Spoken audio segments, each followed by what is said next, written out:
കരങ്ങളെ രണ്ടും മാറോട് ചേർത്ത് വയ്ക്കാം. വലിയ സ്നേഹത്തോടെ തമ്പുരാന്റെ സാന്നിധ്യം അനുഭവിക്കാം.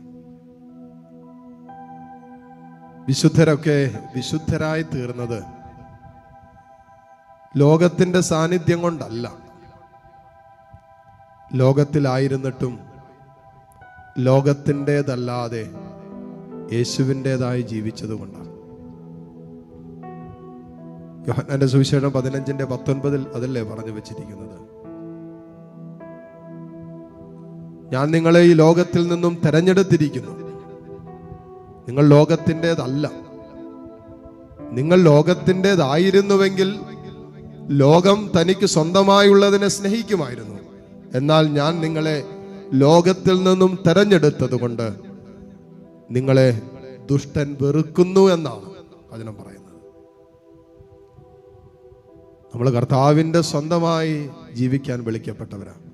അത് ജീവിതത്തിലും മരണത്തിലും ഒക്കെ അവനോട് ഐക്യപ്പെട്ട് വിശുദ്ധ ജീവിതം നയിക്കാൻ വിളിക്കപ്പെട്ടവരല്ലേ നമ്മൾ. ഈ വിശുദ്ധ ജീവിതത്തിനായി ഇതാ കർത്താവ് നമ്മളെ ക്ഷണിക്കുകയാണ്.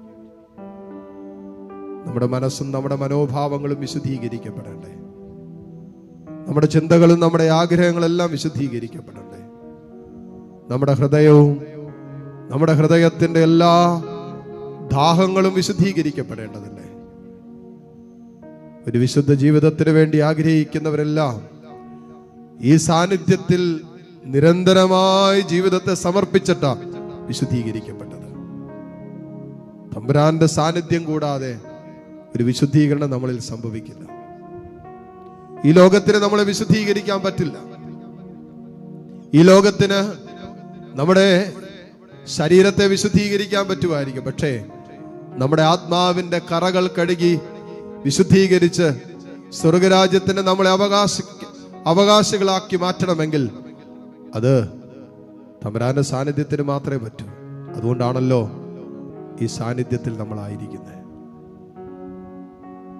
ഈ ലോകത്തിൽ നമ്മുടെ ജീവിതത്തിൽ നമുക്ക് ലഭിക്കാവുന്ന ഏറ്റവും സുന്ദരമായ നിമിഷമാണ് നമ്മളെ സൃഷ്ടിച്ച് നമ്മളെ പരിപാലിച്ച് ഓരോ നിമിഷവും നമ്മളെ വഴി നടത്തുന്ന, നമ്മുടെ ഒരു തലമുടി താഴെ വീഴുമ്പോൾ അത് കണ്ടുകൊണ്ടിരിക്കുന്ന, നമ്മുടെ കണ്ണുനീർ കണങ്ങൾ കുപ്പിയിൽ ശേഖരിക്കുന്ന, നമ്മുടെ അലച്ചിലകളൊക്കെ എണ്ണി തിട്ടപ്പെടുത്തിയ ഒരു കർത്താവിന്റെ സാന്നിധ്യം, ഇതിനേക്കാളും സുന്ദരമായ സാന്നിധ്യവും ഇതിനേക്കാളും സുന്ദരമായ നിമിഷങ്ങളും ഈ ലോകത്തിൽ വേറെ എവിടെ നമുക്ക് കിട്ടും? തമ്പുരാനെ, ഈ സാന്നിധ്യം ഇപ്പോൾ ഞങ്ങളെ വിശുദ്ധീകരിക്കുന്നതാക്കി മാറ്റട്ടെ എന്ന് പ്രാർത്ഥിക്കുക. ഈ സാന്നിധ്യത്തിൽ നമ്മുടെ ആത്മാവിൽ പറ്റിപ്പിടിച്ചിരിക്കുന്ന വിശുദ്ധ ജീവിതത്തിനായി നമ്മളെ സമ്മതിക്കാത്ത ഏതെങ്കിലും മനോഭാവങ്ങളോ ഏതെങ്കിലും ജീവിത വ്യാപാരങ്ങളോ ഏതെങ്കിലും വിശുദ്ധീകരിക്കപ്പെടേണ്ട വെട്ടിമാറ്റേണ്ട ജീവിതത്തിന്റെ മേഖലകളോ ഉണ്ടെങ്കിൽ ഒന്ന് കർത്താവിന് കൊടുത്തേ.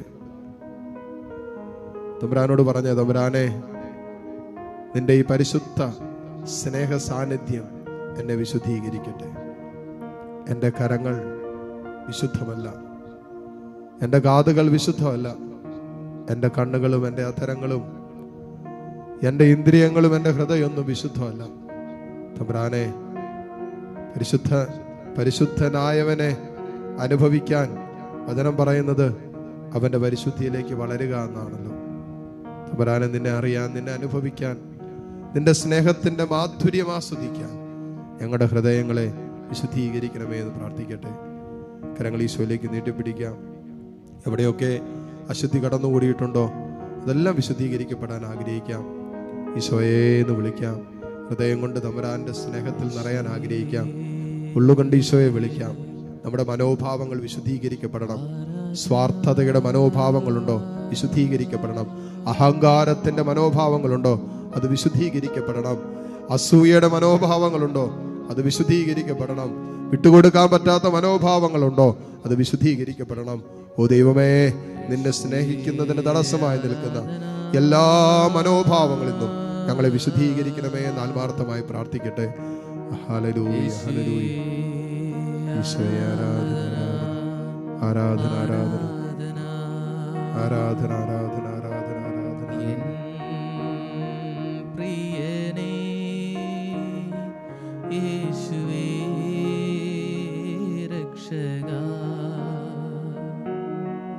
എൻ പ്രിയനേ യേശുവേ രക്ഷകാ, നിൻ കരമെന്മേൽ വയ്ക്ക ശുദ്ധി ചെയ്യന്നേ, നിൻ കരമെന്മേൽ വയ്ക്ക ശുദ്ധി ചെയ്യന്നേ. ഓ കർത്താവേ, അഗ്നി എന്നിൽ കത്തട്ടെ. ഓ കർത്താവേ, അഗ്നി എന്നിൽ കത്തട്ടെ. ആമേൻ. അശുദ്ധിയെല്ലാം ചാരമാകട്ടെ, ഞാൻ തിളങ്ങുന്ന മുത്താകട്ടെ.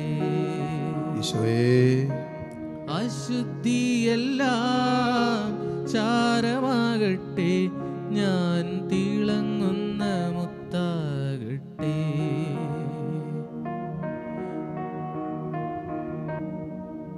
കരങ്ങൾ രണ്ടും മാറോട് ചേർത്ത് പിടിക്കുക. എല്ലാ മക്കളും ഉള്ളിലൊരു ആഗ്രഹം എടുക്കട്ടെ. വിശുദ്ധ ജീവിതത്തിന് വേണ്ടി ദൈവത്തെ സ്നേഹിച്ച് ദൈവത്തെ സ്വന്തമാക്കി ആ വിശുദ്ധ ജീവിതത്തിന്റെ അനുഭവത്തിൽ നിരന്തരം ജീവിക്കാൻ ദൈവം നീ എന്നെ അനുവദിക്കണമെന്നൊന്ന് പ്രാർത്ഥിക്കുക. ഇതൊരാഗ്രഹമായിട്ട് നിരന്തരം നമ്മുടെ ഉള്ളിൽ കിടക്കണം. ഈ ആഗ്രഹം ഉണ്ടെങ്കിലേ നമ്മൾ അതിനുവേണ്ടി അധ്വാനിക്കൂ. ഈ ആഗ്രഹം നമ്മുടെ മനസ്സിൽ കിട്ടിയാലേ നമ്മൾ നിരന്തരം അതിനു വേണ്ടിയിട്ട് പരിശ്രമിക്കൂ. ഈ ആഗ്രഹം നഷ്ടപ്പെട്ടു പോയാൽ ജീവിതത്തിന്റെ ഏടുകളിൽ നമ്മുടെ ജീവിതം നഷ്ടപ്പെട്ടു പോകും, നമ്മൾ അറിയില്ല. ഈ കർത്താവിനെ സ്വന്തമാക്കണമെന്നുള്ള ആഗ്രഹം നമ്മുടെ ഹൃദയത്തിൽ നിന്ന് നഷ്ടപ്പെട്ടു പോയാൽ നമ്മുടെ ജീവിതത്തിന്റെ ഏടുകളിൽ സകലതും നഷ്ടപ്പെട്ടു പോകുന്നത് വരെ, ആത്മനാശം സംഭവിക്കുന്നത് വരെ നമ്മൾ അറിയാതെ പോയിന്ന് വരും. ഉള്ളുകൊണ്ട് എല്ലാ മക്കളും പ്രാർത്ഥിക്കുന്നത്, അമ്പരാനെ എനിക്ക് നിന്റെ സ്നേഹം മതി, എനിക്ക് നിന്റെ സ്നേഹം മതി, എനിക്ക് നിന്റെ സാന്നിധ്യം മതി. കർത്താവേ, എനിക്ക് മറ്റൊന്നും വേണ്ട എന്ന് ഉള്ളുകൊണ്ട് പറ. ആദ്യം അവിടുത്തെ രാജ്യം നീതിയൊക്കെ അന്വേഷിക്കുക, ബാക്കിയെല്ലാം തരൂന്നല്ലേ വചനം പറഞ്ഞ്. അനുഗ്രഹദാതാവായ കർത്താവിനെ തന്നെ സ്വന്തമാക്കാൻ പറ്റിയാൽ അനുഗ്രഹങ്ങളെ കുറിച്ച് നമ്മൾ എന്തിനാകുലപ്പെടണം? അനുഗ്രഹങ്ങൾ വാരി വിതറുന്ന സർവശക്തനായ കർത്താവിന്റെ സ്നേഹ സാന്നിധ്യം നമ്മൾ അനുഭവിക്കാൻ തുടങ്ങിയാൽ ബാക്കിയെല്ലാം നമ്മുടെ ജീവിതത്തിന്റെ ഭാഗമാക്കാൻ നമ്മുടെ ദൈവത്തിന് പറ്റില്ലേ?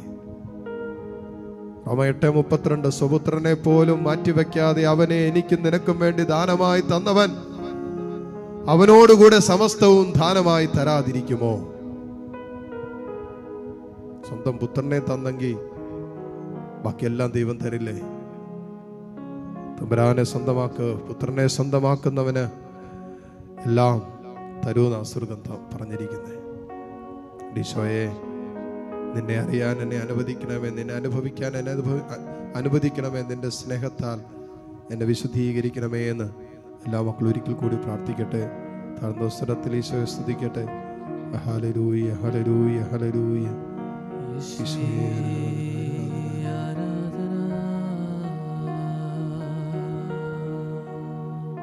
ദിവികാരുണ്യ ഈശോയുടെ ആശീർവാദം സ്വീകരിക്കാനായിട്ട് നമ്മൾ ഒരുങ്ങുന്ന നിമിഷമാണ്. ഈ നിമിഷങ്ങളിൽ തമ്പുരാന്റെ സാന്നിധ്യം കൊണ്ട് നമ്മൾ അലങ്കരിച്ചതിന് നന്ദി പറയാം. ദൈവത്തിന്റെ അത്ഭുതകരമായ സംരക്ഷണം നമ്മുടെ കൂടെ ഉണ്ടാകട്ടെ എന്ന് പ്രാർത്ഥിക്കാം. നിങ്ങളുടെ മനസ്സിൻ്റെ എല്ലാ വേദനകളും സങ്കടങ്ങളും നിയോഗങ്ങളും ഈ തമ്പുരാന്റെ സന്നദ്ധിയിലേക്ക് ഉയർത്തിപ്പിടിച്ച് കരങ്ങൾ ഈശോയിലേക്ക് നീട്ടിപ്പിടിച്ച് സ്തുതിച്ച് പ്രാർത്ഥിച്ചുകൊണ്ട് ഈശോയുടെ ആശീർവാദം ഈ നിമിഷം സ്വീകരിക്കാം. ഹല്ലേലൂയ.